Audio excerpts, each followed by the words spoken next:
sister's a therapist and I tell jokes. We both want to help all kinds of folks. Hello, and welcome to the podcast, My Sister's a Therapist. This podcast is run by me, a comedian. My name is Virginia Jones. And my sister, Laura Ryan, LMFT. Hello, I'm Laura Ryan. I'm a licensed marriage and family therapist, but my main credit is sister to Chief of Chortles and also co-host Virginia Jones. On this podcast, we take turns determining topics and researching said topics. This week, it is my turn. And I get to be the potted plant. Let me take you on a tour of my brain. Like the Tour de France? Yes, and because I'm the chief, I will be wearing a yellow jersey. And you'll be peeing while you ride the bike. That was one of the most disturbing things I learned about long-term bike riding is you just pre-pee while you're doing it. People do it in the marathon. I heard a story once about a marathon runner who had pooped himself. And the person who I was talking to said, and the thing was, he wasn't even in the top 50. He was in no danger of winning. He just didn't want to stop, I guess. Wow, that's rough. So, Virginia, what's today's topic? Today's topic is the danger of conformity. Oh, that's a good one. As we fall into a fascist dictatorship. As we grimily inch our way into a fascist dictatorship, I want to start with the Kent State shootings in 1970. Most people probably have some awareness of this. This was a protest against the Vietnam War continuing to Cambodia. Students of Kent State University attended the protest. It was 2,000 people, which is not a tremendous number of people. Included in those 2,000 people, Chrissy Hind of the Pretenders and Gary Casale of Devo. The whole concept of devolution started with this event. Whoa. Because two of his friends died in front of him, and he was disgusted with where humanity was going. 29 National Guardsmen fired into a crowd of unarmed protesters, citing that they, quote, feared for their lives, although nobody was ever able to prove how their lives were in danger. They felt like there were too many protesters and they'd better shoot. That's this feeling hauntingly familiar.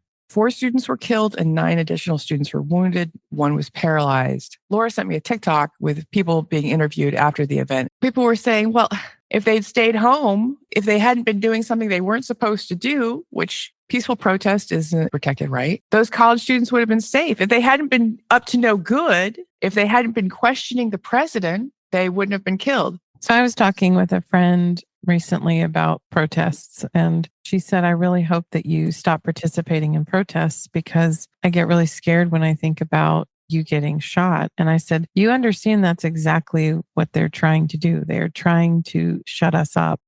After the murders of Renee Good and Alex Preddy, ICE thugs have been saying, you saw what we did. You know that's going to happen. Talking to protesters with exactly that tone of, you've seen what we can do, and it's going to happen to you. Using it as a device for oppression. The tide is turning. The NRA actually said, hey, F this ass. This is not going to work. This is a white man licensed to carry. He was permitted to have the gun. Everything he was doing was legal. And it's legal for him to attempt to protect another American citizen. Yeah. It's also legal for him to attempt to protect a non-American citizen. 100%. We also seem to have lost the plot a little bit. ICE is supposed to be protecting us from the worst gang members, people with criminal histories and immigration issues. The way that this has been sold to us is so frightening to me, or ridiculous, because what we're supposed to be, quote unquote, being protected from is dangerous immigrant criminals. I don't think either Renee Good or Alex Preddy or many of the other people that they have unalived fit the bill. The reporting on Alex Preddy was like, oh, why did he bring a weapon? Oh, he shouldn't have brought a weapon. Well, that was his legal right. I watched, I think it was a Comedy Central bit where they basically were showing clips, Kyle Rittenhouse interviews with Fox News reporters. They were saying it's his right as an American to go wherever he wants and carry a gun and blah, blah, blah. These same reporters, when it comes to Alex Preddy, are saying, well, he really shouldn't have brought a gun. And what is he doing? Now I want to go back to the 40s and 50s. Psychologist Stanley Milgram. Do you know the Milgram experiment? I was just referencing it in a session the other day. Incredible. Stanley Milgram was watching a Nazi on trial. The man was Adolf Eichmann. He was on trial for the atrocities committed in World War II. And he said, I was just following orders. There was an overall feeling at the time The German people had a different societal makeup, that they had different training that allowed them to be so easily swayed by the Nazi party, fall so quickly into submission. The Stanley Ingram experiment was to test that idea. In 1963, he got an electroshock machine, brought in volunteers. He paid them $4.50 and said, no matter what happens next, this money is yours. He said, we're doing an experiment on the effect of electroshock on learning. Reminiscent of Peter Venkman's experiment in Ghostbusters, the effect of electroshock on ESP, which is really just a way for him to pick up on co-eds, which is gross. They were shown a machine with different shock levels from 0 to 450 volts. It was explained to them that shocks over 300 volts were extremely painful, and over 400 volts might kill a person. Before the study, Dr. Milgram did a survey to predict what other Americans thought these kids would do. These were just random people, not doctors. If this is the scenario, what percentage of people do you think will use the highest setting on the machine? And they thought maybe 1 in 1,000. And in fact, 100% of people did. Even though the person they're shocking is convulsing and screaming and going limp and begging for them to stop. 65% of people went to the highest setting of 450 volts that they had been told could be legal. It turned out the person being, quote, electrocuted, unquote, was a patsy. He was acting. He was never in danger. They had unplugged the machinery and they had paid actors pretending to be hurt. But the people doing the test, they thought that they were hurting a person.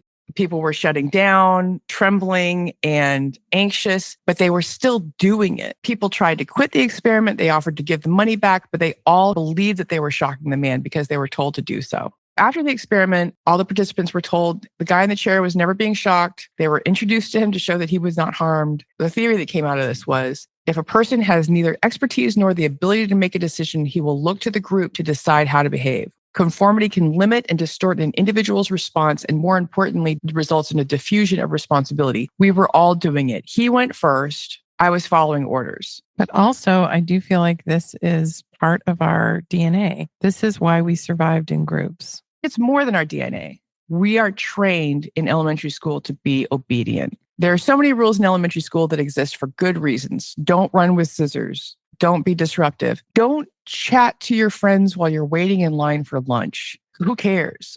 The whole bell system is crazy as well. Why do I have to be sitting in my desk ready to quote unquote work at exactly 8:30? Why is a bell going off to let me know that class is over? Because when I work in a factory, the bell's going to go off to tell me that my shift is over. I had a client who told me once that he worked at State Farm and they had a bell system when he got her. And he would get in trouble if he wasn't at his desk at the right time. I think that all that stuff is, especially on the West Coast, really relaxed post-COVID. We can't go back to the bell system, guys. One of the criticisms to this experiment was it was only college-age men in North America. Caucasian. Yes. This test has been duplicated. In North America and Europe, the results are all similar. In East Asian and Muslim countries, the obedience level is higher, so more people administer higher shocks. In Aboriginal, African, and Inuit and Latin American populations, there was less obedience. People who have not been indoctrinated by schooling and by society are less likely to hurt another person. This experiment was duplicated in 2006 by Mel Slater. So this was done virtually. There was no actor. There was just people on a computer. And this is interesting because the first iteration was done via text. They would be engaging with back and forth text with the computer and saying, oh, this answer was wrong. Do you want to shock this person? Yes or no? So you couldn't see the person? You couldn't see the person. They didn't attach their actions to any suffering. When they were entering in, go up to 450 volts. They all did it. There was huge compliance. They didn't seem to relate to it. If you can't see the victim, it's even worse. That's what you're saying. Yes. The second iteration, they had a cartoon person who was behaving as if they were being electroshocked. And then their responses were very much like the original test. Their response was different when they could see an individual in distress, even if they're a virtual individual. Next, we're going to talk about the Stanford prison experiment. This is an even better one. This one is very famous. The broad strokes are college students in Stanford were separated into two groups, prisoners and guards. They were all of normal mental health. But they were also all white males. They were given a psychological test to make sure they were all baseline. They were randomly assorted into prisoners and guards. This experiment had to be canceled after 6 days because the prisoners were being tortured and abused. The guards had never gotten any instructions to abuse the prisoners, but they were given absolute power over the prisoners. So 100% of guards became authoritarian and oppressive, not the majority, all of them. Wait a minute. 100% of white males from a privileged class were acting out of pocket? That's wild. I've never heard of anything like that. And they made up humiliation tests. They were having prisoners clean a toilet with their hands. They were denying prisoners food. Prisoners became psychologically distressed. It became unsafe. So what was their instruction? They just needed to make decisions to keep the peace, to keep the prison safe. Now, the prisoners rebelled. The guards would escalate their activities. The test had to be aborted because it got too hairy immediately. The doctor who designed the test, Philip Zimbardo, has the quotable quote, "Any deed that any human being has done, however horrible, is possible for us to do under the right or wrong societal pressures." We're thinking of Germans as being a different kind of person. We're thinking of ICE as being a different kind of person. But then you think about Epstein Island, and there we are. There's a quote, "Power tends to corrupt, and absolute power corrupts absolutely. Great men are almost always bad men." I think most quotes are the Bible or Shakespeare, but this was neither. This is in 1887, a quote by British historian John Emmerich Edward Dalbert Acton. Wow. Yeah. This was in a letter to Bishop Mandel Crichton arguing that historical and religious leaders should not be exempt from moral judgment simply because of their high office, suggesting that the more power a person possesses without accountability, the more likely they are to act in their own self-interest and lose their moral compass. How does this pertain to ICE? How do these pertain to the Epstein files? How does this pertain to so many ills that we're seeing? Frank Herbert, the author of Dune, has argued that power attracts the corruptible rather than just power corrupting them. There are some arguments that the people who join ICE want to hurt people, and they're actively looking for reasons to murder innocent people. That might be true, but also they have absolute power. They've been promised immunity. They also get to cover their faces, which takes away another level of responsibility. Yes. During COVID, if I was in a grocery store in a mask, I found myself attracted to more antisocial. They don't know who I am. So you started tripping old ladies in the grocery store. Yeah. And I never ever beat anyone very much, but I was aware that my relative anonymity made me less polite and less caring about others. And then one of my friends identified me from a distance in a mask, in a hoodie. And then I said, "Oh, well, I'm not so anonymous after all." And what was it about me? And she's like, "I don't know. You're like your physicality. I just knew it was you." So you decided at that point, maybe I should stop pickpocketing strangers. Heavy work on maybe. So how do these ideas apply to ICE? These are regular schmoes. Obviously, they're conservative, predominantly male, but it's been documented again and again that there are Latinx ICE members torturing and kidnapping other Hispanic people because they've been given this authority. It's the othering. It's saying, I may be a Hispanic man who's grown up in a Latino culture in America my whole life, but that person is no longer a human. They are now an illegal. So I don't have to treat them with the same level of respect. Maybe my parents were illegal immigrants, but they are able to block that off and say, I'm in a different class. I'm a different person. I'm protected. I can treat these people who would have been my parents, my grandparents, my peers, however I want to. And the first experiment about conformity is showing us stuff escalating in the streets. Oh, we're smashing in windows now? Oh, we're kidnapping children now? That's what we're doing. They're looking to other ICE agents and saying, oh, this is normal. We're breaking into people's homes and essaying women. We're doing that now too. We're just going door to door and demanding that people come out. We're shooting random women in the face for absolutely no reason. We're blockading American citizens and demanding that they leave their cars, even though there's no legal reason for them to do so.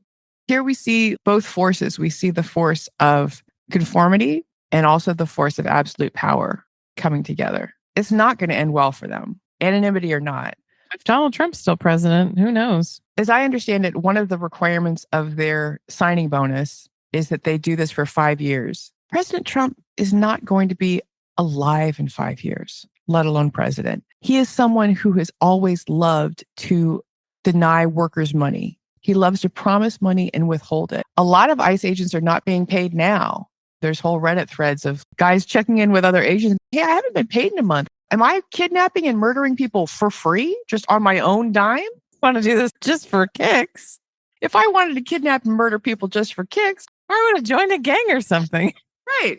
So far, ICE has killed 8 people. And there's more people who have died Not in public. inadvertently. Yeah. Right. They've not gotten medical treatment, that they've not been given their medications, and they have died in ICE custody. And also, I can say what I want about how they died in ICE custody because there's nobody checking on me. I can say it's because they didn't have medication. There's a lot of other ways that it could have happened also. There was one guy who died in ICE custody, and they said, "I don't know, he just died." And then all of the injuries were consistent with being beaten to death. If you consider yourself a free thinker, please observe the way they started talking about Renee Good immediately after she died, that she was an awful activist woman, that she was a strident, scary woman. Well, they were also saying she was a paid organizer. So what if she was a paid organizer? That means she should be shot in the face? How does that work? There's like A to C, and the B part is totally missing, but they will use words. And when I say they, I mean the press, Fox News, Truth Social. It's funny that truth is right in the name. They seem to really struggle with actually reporting the truth. Be aware of the way that these people are being framed to you. Be aware of the way that their personhood is being manipulated. I had a friend who was saying, oh, things are crazy. Things are getting nuts. And I said, I don't want to hurt your feelings, but I just want you to know that the American police force has been doing this to Black people, Hispanic people, and any non-white group for hundreds of years. This is not new. I think you're just noticing it now because it's happening to people who look like you. As we've talked about before, it's not just that we're noticing, it's that information is being bubbled up to us. It's white woman syndrome all over again. This is an interesting statistic, specifically regarding Alex Preddy. The fact that he was murdered in the streets during an iced out weekend we were frozen in, where every American was trapped in their house. 80% of Americans have seen that footage. Unheard of for almost anything else. Everyone got to watch a snuff film from the government. Care of the White House. The news was talking about how Alex Preddy was threatening ICE officers with a gun. We can see the video. There's no evidence of that in the video. When they started shooting him, they had already taken his gun away. His parents made a statement and said, hey, this man was a nurse in a veterans hospital. He only wanted to help people. The way he's being colored in the media to try to make him deserve being shot in the back repeatedly is offensive, and it's a farce. If one news center says, well, he was a dangerous psychopath who was taking a gun to a peaceful protest to cause trouble, then everyone else feels permission to do that. The door has been opened. Enter George Floyd. He was a drug dealer. Okay, maybe he was a drug dealer, but at the time of the murder, he was sitting on a car doing nothing. If I was involved in criminal activity at any point, that means I deserve to be murdered by the police? The punishment for being someone without legal status in this country is not being murdered.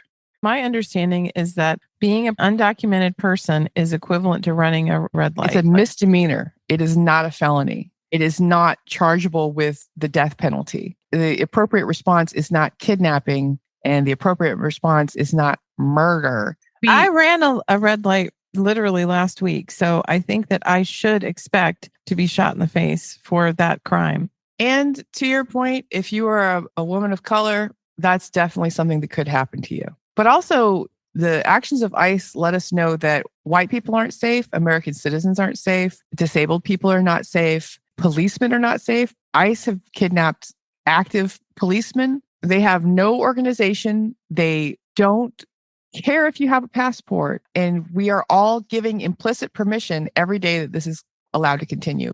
Everyone who defends their behaviors or tries to find excuses for them, you are responsible for the terrorism that they are causing. The actions of a customs and immigrations official should be towards revoking people's right to be in the country and maybe extraditing that person. Or if they have stuff coming into the country via customs, they need to pay a duty on that stuff. None of these things are shooting people in the face. Finally, I want to talk about the Epstein files because millions of files were released this week. People are combing through them, and we are being introduced to a new class of PDF file. We've always thought of them as That's their only interest. Spend a lot of time buying white vans and stocking up on candy. And getting glasses that for some reason have that Air Force bar in them. They're not interested in anything else. They're not interested in any kind of other sexual activity. But now we've got this new class of casual PDF file, party PDF file. He's at a party with other rich, powerful white men. You're seeing having intercourse with children normalized. Other guys are doing it. Well, I may as well do it.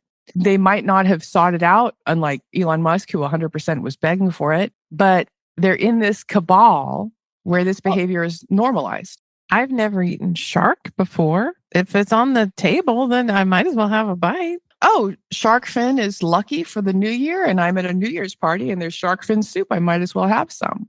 It's a new, exciting idea for the American people. It's a new and exciting low that we didn't know that we could get to. Kind of like during the Me Too movement, when men were shocked out of their little boots at how many women reported having been SA'd, because they thought of SA as being something that happened in very specific circumstances with a stranger in a bush who had a knife. When women explain it happens at parties, in fraternities, and on dates, job interviews, at your own wedding. It blew their tiny little minds because they just didn't realize that there were that many knives and bushes. We are all having our minds blown. They won't smoke dope in their own home, but they'll do it at a party. They wouldn't essay a child in their home, but they're on Epstein Island. The rules don't apply. Based on my current career, I'm actually not surprised at all by anything that I'm hearing. It seems, sadly, quite unremarkable to me. Keep in mind that 45-year-olds who date 18-year-olds, if they were rich enough, they would date a 15-year-old. They're just not that rich. If they didn't think that they would suffer social and societal repercussions and legal repercussions, they would date a 10-year-old. Yeah. If you can date a 10-year-old, get him off the Minecraft for 5 minutes.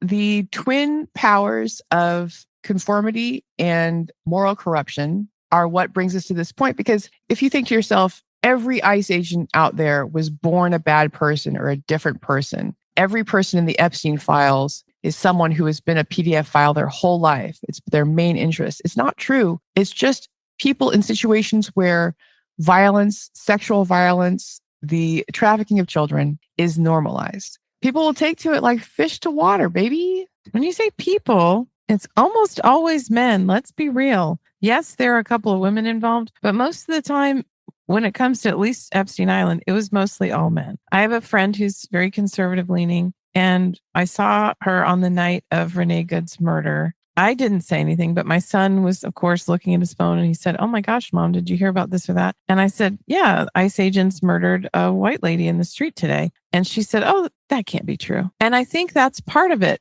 Bill Cosby drugging and essaying ladies does not fit in my paradigm of how the world works, because I don't have any experience with that. And that seems way too off base for anything that could be happening in the reality that I live in. People just get short-circuited. Stephen Hawking was really the takeaway that took me down. Stephen Hawking, whose marriage ended in infidelity with his nurse? But Stephen Hawking is a disabled man. He got himself on a plane so he could fiddle with kids. That was the only surprise. Bill Clinton, unsurprising. Absolutely. Donald Trump, unsurprising. Even Bill Gates. His wife left him abruptly. I knew he was up to some sus crap, so this didn't surprise me either. Bill Gates is an example that two things can be true in one person. He's one of the biggest philanthropists. He's done immense things for malaria, but also he got on a plane and went to an island where sex with children was on the table. I also think to myself, when people become very quote unquote generous, that they're covering for something. Like Russell Brand finding religion suddenly. It's because he has sins that he's trying to make up for. Right. He's trying to wash his hands.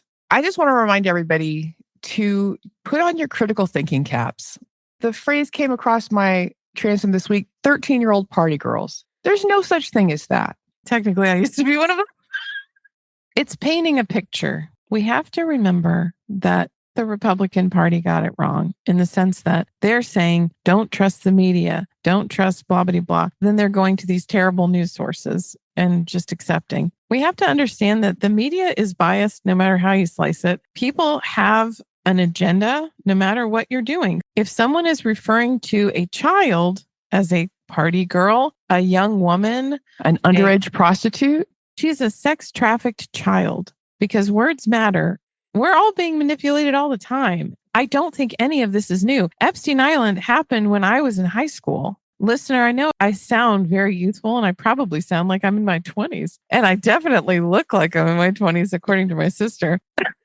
This has been going on for time in memoriam. We're entering a phase right now where we're cutting the crap and we're saying we're not going to do this anymore. We've talked before about how the very rich and powerful, no matter what tie pin they have on, they are more similar to each other than similar to us. Right, exactly. The Epstein thing was a group of very rich and powerful men who felt like they related to each other more than they related to anybody else, and who all decided as a community that these behaviors were okay. They were super secret and super sexy and super outrageous because having sex with children is outrageous. Part of it is also, I've already done everything as a billionaire. I've already gone swimming with sharks. I've already flown to the moon. What's left? Let me do the most depraved crap in the entire world. And let's not leave the diddler out of this convo because he did the same damn thing and everybody thought it was fine then too. Because of wealth and power. Wealth and power makes the people around you say, this is probably okay, especially if they are employed by you. They're going to find ways to justify your behavior and to make it okay with themselves. To do otherwise is to deny themselves a meal ticket. And there's a tipping point when X percentage of the people in the room are on this certain boat.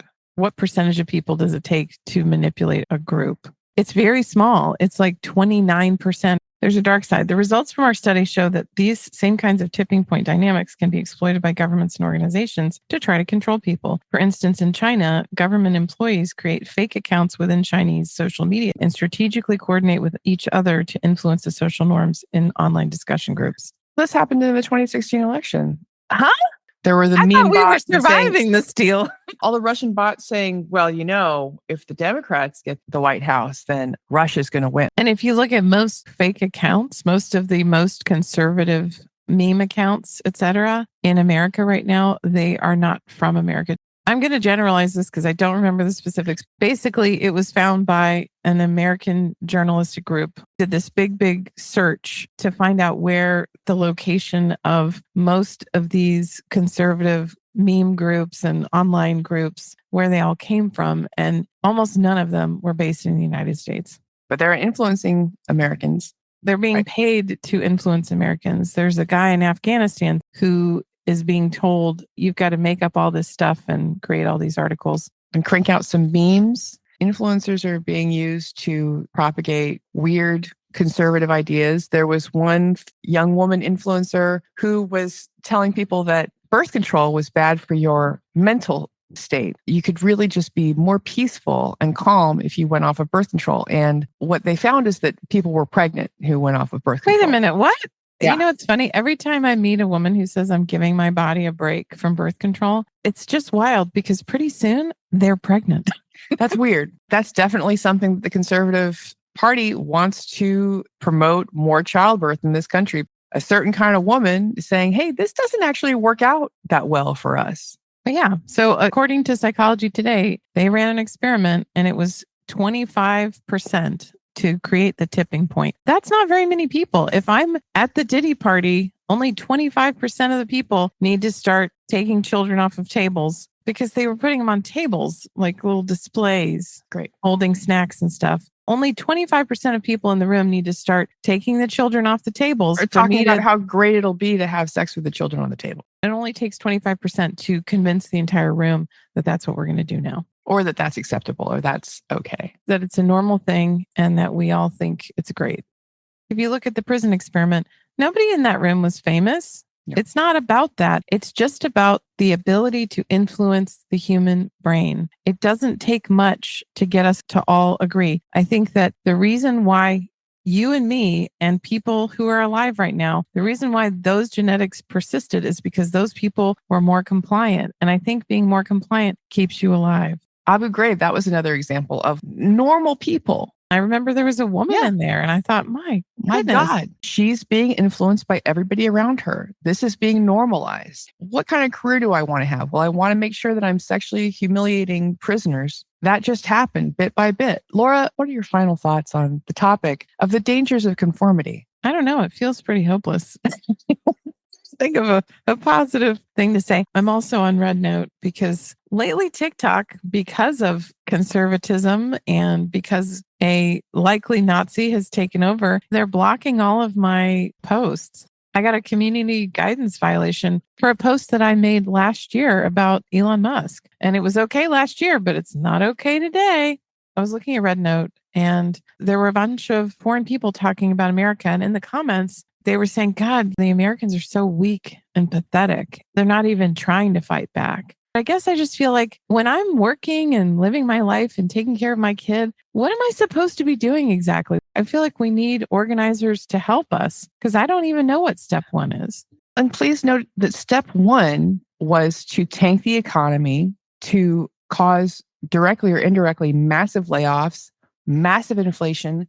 You don't have extra time, extra money, extra brain space because a society that is scrambling to stay alive doesn't have a lot of extra free time to go out on the streets and overthrow the government. I think it's hopeless, but I also feel like people in power are starting to say things. On the radio this week, I heard a Democratic official saying that what Donald Trump and what ICE are doing is wrong. I have not heard any Democratic person besides Jasmine Crockett and AOC. I really haven't heard anybody. James Tallarico, those three have consistently spoken out against our government. For the most part, since Trump took over, the Democrats have been really tight-lipped. I feel like there's a little bit of a sea change. The Democrats are now speaking up in public and saying things to the public that are anti-White House. My final thoughts are continue to remember what's right and what's true. Check in with your neighbors. Do what you can on the smallest possible level. I heard a lot about people in Minneapolis delivering groceries to immigrant families and